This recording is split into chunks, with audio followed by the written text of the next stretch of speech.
Hey guys, it's Sam with the Geek, and this is going to be my review of the Fierce Gaming Control Mouse by Rude Gameware.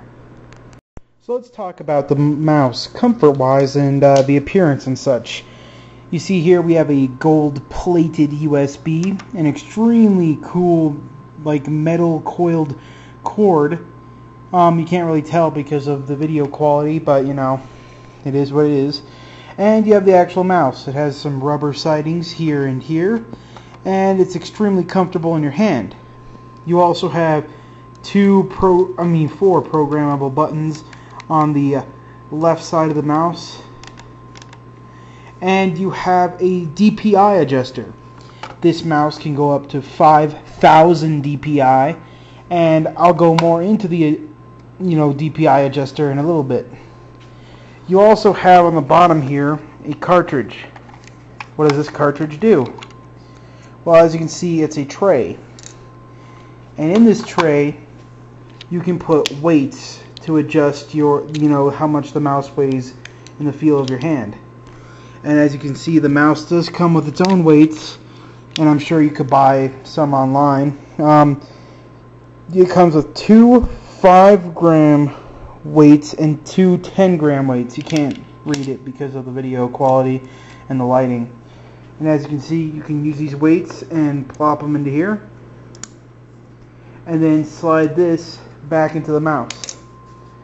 And it helps adjust when you're playing certain first-person shooter games, and if you can't really adjust the sensitivity, it's also a way to help the mouse feel better under certain sensitivities in games that don't allow you to do that. But that's not all the mouse comes with.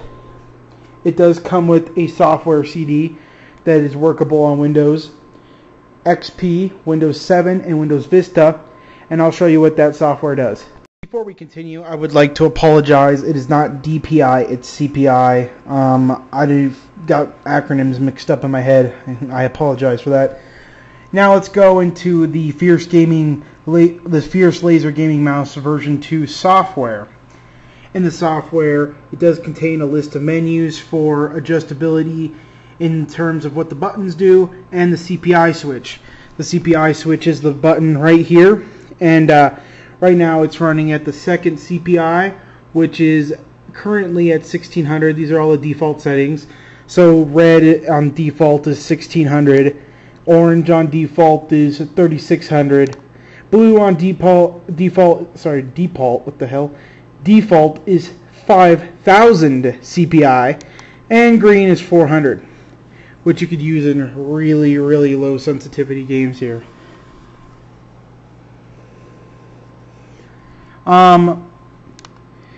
Unfortunately, my only main problem with this is that the default is green, and if you have the default settings like me, when you first plug into the thing, it's always going to be green, and every time I turn on my Windows 7 computer, it's always green. So it doesn't really have a memory of what CPI is the default. However, you can adjust this default CPI through the switch here, but I'm going to explain to you why that might be a problem for some people in a bit.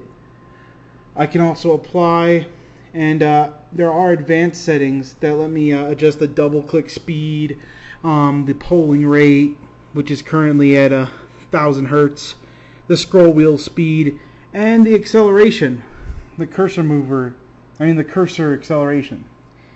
Now let's go into a game and see how the mouse performs. This is Fallout 3 for the PC, and as you can see, this is on the second mode in DPI. It's actually extremely quick. For those of you who don't regularly play Fallout 3 with a regular mouse, you notice that that's quick. Now we can change it to the next default setting. You can see how even more quick that is for this game. Let's change it to the insane setting, and I can literally just kill someone behind me really quickly if they come up behind me. Bam. Oh, shut up, lady. And these two are programmable, but I haven't figured out yet how to program them with Fallout 3. And here is the green default, which is pretty damn slow. But like I said, all these are adjustable. And as you can see, I'm paralyzed in Fallout 3. Yay! And those are the default settings for the mouse.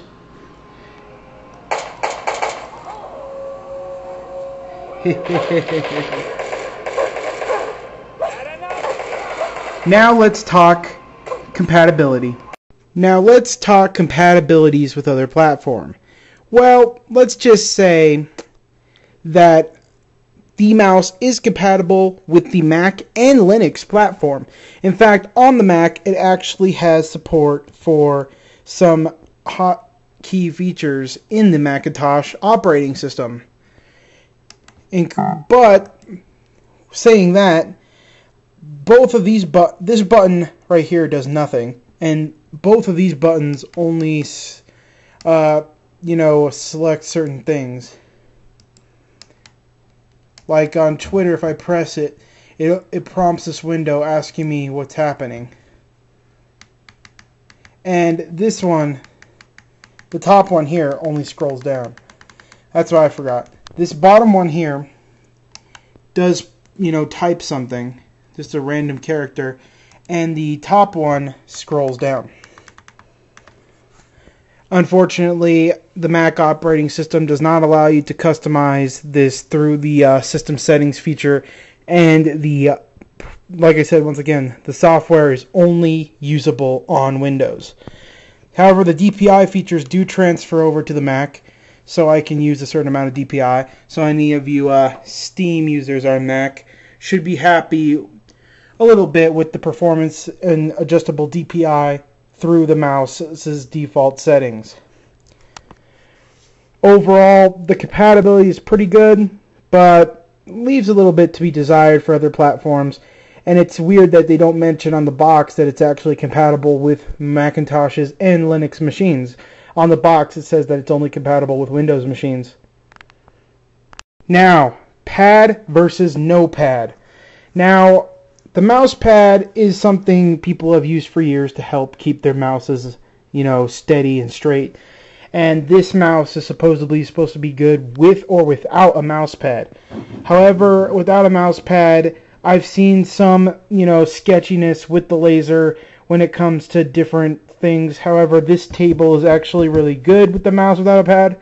However, I personally feel that a pad is still needed when using this mouse or any mouse, because I'm just used to it and I've used it for years, as you can tell by how it's falling apart here. I'm just a mouse pad fan. However, it will work not perfectly, but just fine without a mouse pad. My final thoughts on the mouse.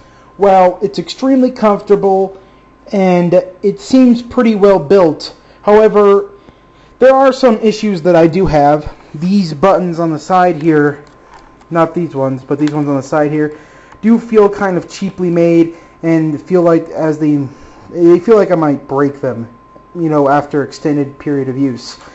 I also have concerns with the top wire here. It feels a bit loose, like it's about ready to, if I pulled on it hard enough, it would, come out of the mouse.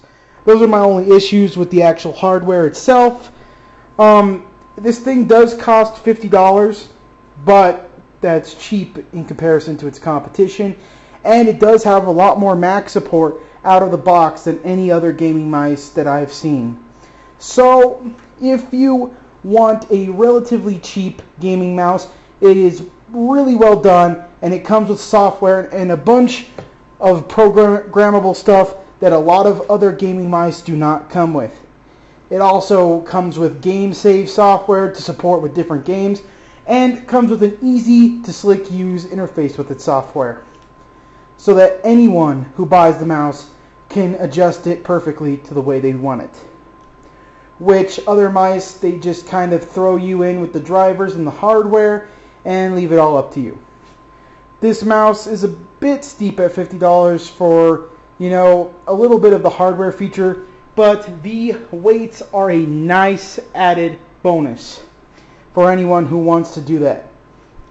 I think it is worth the buy, especially if you're a Mac gamer, because not a lot of gaming mice do a lot of anything besides what regular mice do out of the box than this mouse.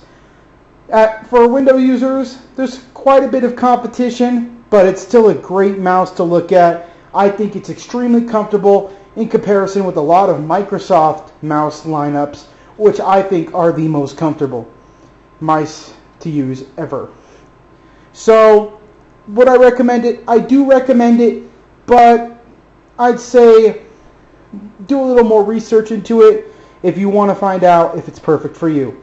I am a little bit concerned about the cord. I will update you later on if anything happens to the cord, if it pulls out or anything like that during, gaming sessions or uses. That's the really number one concern that's keeping me from fully recommending, saying yes, buy this product, this loose cord right here on the top. Maybe it's just my mouse, but it's a review mouse that they sent me, so I got to give my honest opinion about that. Overall, I do think it's a pretty good mouse. And it's definitely one of the better mouses that I've ever used, especially for the price point. Sam out.